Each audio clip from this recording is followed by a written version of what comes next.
Itu pun belum tentu pihak korban sendiri sehat seperti semula ya Mbak? Iya, ya tentu. Oke, kita mau kasih lihat artikel yang satu ini. Mobil mewah Mario Dandi dilelang buat bayar restitusi. Mbak Mel dengar kabar ini dari pelaku? Ya, Sabar Dengar kabar ini? itu dibacakan di dalam putusan. Oke. Gitu. Jadi Yang dilelang kenapa apa aja Mbak? baru mobil doang mobil, oke. yang dipaksa. Jadi mobil ini pun dia tidak akui di dalam persidangan bahwa ini adalah mobilnya dia, Mengaku mobil siapa dong? Pak D-nya. Tetapi seluruh aktivitas, seluruh bukti-bukti yang muncul di persidangan terlihat bahwa ini tuh mobil dia.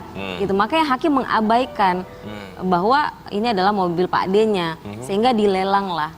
Saya melihat kenapa hukumannya juga maksimal, karena sampai akhir persidangan tidak ada iktikat baik dari mereka yang mau membayar restitusi. Bahkan mobil pun harus dirampas untuk membayar, tidak dari iktikat baiknya mereka. Gitu. Jadi ya.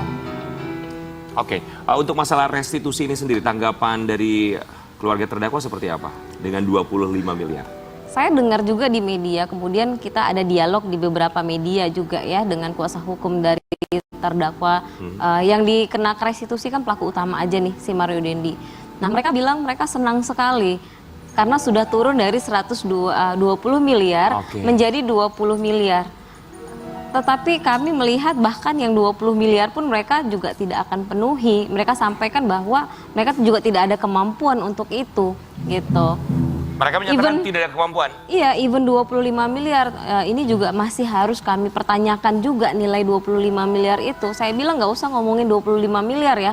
Even 1 rupiah pun mereka tidak ada sebutkan sebenarnya tanggung jawab moral mereka seperti apa gitu. Oke, apakah 25 miliar biaya restitusi ini sudah termasuk biaya rumah sakit atau mengcover apapun yang dilakukan oleh David Ozora termasuk perawatan setelahnya?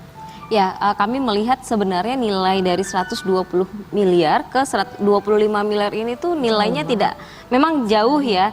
Tetapi kami melihat ada hal-hal yang tidak dihitungkan oleh majelis hakim. Sehingga bukan turun nilainya, seperti proyeksi biaya ke depannya. Itu belum dimasukkan oleh majelis hakim. Kemudian hakim bilang gini, ini kan sudah di cover asuransi, sehingga biar tidak double cover, maka tidak dibebankan lagi ke terdakwa. Itu yang nanti kalau ini banding kami juga akan sampaikan kepada jaksa bahwa premi yang bayar kan orang tuanya korban, bukan terdakwa yang bayar premi selama ini. Betul. Gitu kan, harusnya itu dihitungkan juga.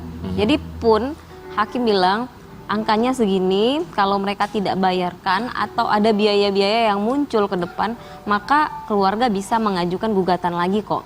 Gitu. Oke, tapi dari keluarga terdakwa sendiri kabarnya gimana Mbak Mel? Apakah akan melakukan banding dengan putusan atau vonis dari majelis hakim? Yang baru menyatakan banding itu baru Shane Lucas. Kalau yang Mario Dandi masih pikir-pikir dulu, memang itu common ya di dunia hukum, dia dikasih kesempatan 7 hari untuk menyatakan banding atau tidak. Tetapi apapun upaya hukum yang mereka lakukan, kami sangat yakin ada pelaku anak yang sudah diputuskan juga, yang sebelumnya, yang AG, dia sudah ingkrah putusannya.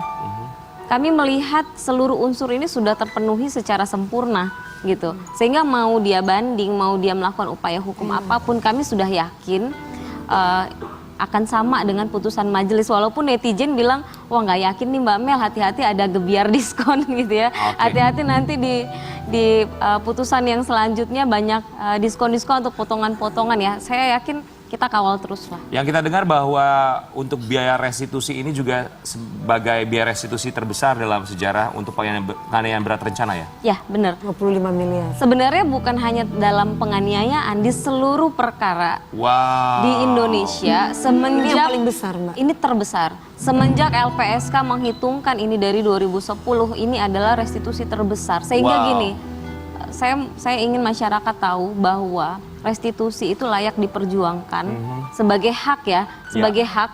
Jadi praktek benar hak korban. Jadi praktek-praktek orang mau ngasih uang damai agar perkaranya nggak lanjut ke proses hukum itu sudah nggak laku lagi karena ada yang memang legal ya dalam restitusi ini yang layak diperjuangkan. Yang harus dibayarkan oleh terdakwa ya. Oke, kita mau kasih lihat juga artikel yang satu ini. Ayah David Ozora belum puas. Mario Dandi divonis 12 tahun penjara. Maunya dia cacat mental juga. Ini ada statement dari Jonathan ayah Latumahina, dari ayah korbannya. dari David Ozora. Betul, statementnya seperti itu Mbak.